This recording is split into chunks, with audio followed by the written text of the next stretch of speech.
Hello दोस्तों, जय माता दी। मेरा जय श्री कृष्णा, राधे राधे। आप सभी को हमारे यूट्यूब चैनल और फेसबुक चैनल पर आप सभी का बहुत बहुत स्वागत है।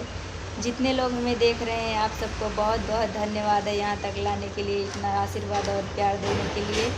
एक मैं पति पत्नी का बहुत ही सुंदर गीत लाई हूँ, हंसी मजाक गीत है। जैसा होगा आप लोग कमेंट में ज़रूर बताइएगा।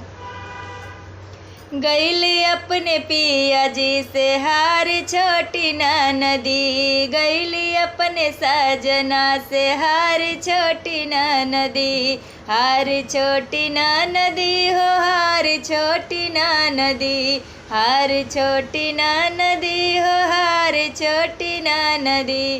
गईली अपने सैया जी से हार छोटी नदी, गईली अपने सैया जी से हार छोटी नदी।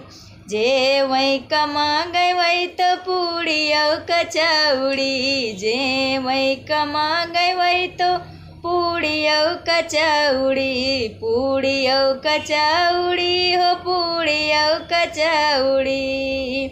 अरे ऊपर से चटनी अचार छोटी नदी, अरे ऊपर से चटनी अचार छोटी नदी। गईली अपने पियावा से हार छोटी नदी, गईली अपने सैया जी से हार छोटी नदी।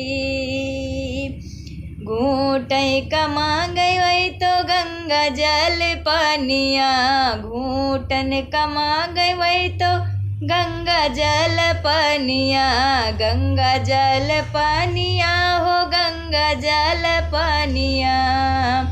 अरे ऊपर से लोटवा गिलास छोटी नदी, अरे ऊपर से लोटवा गिलास छोटी नदी। अरे गईली अपने सैया जी से हार छोटी नदी, अरे गईली अपने सैया जी से हार छोटी नदी। सूतन कमा गए ननदी लाली पलंगिया, सूतन कमा गए ननदी लाली पलंगिया, लाली पलंगिया हो, लाली पलंगिया।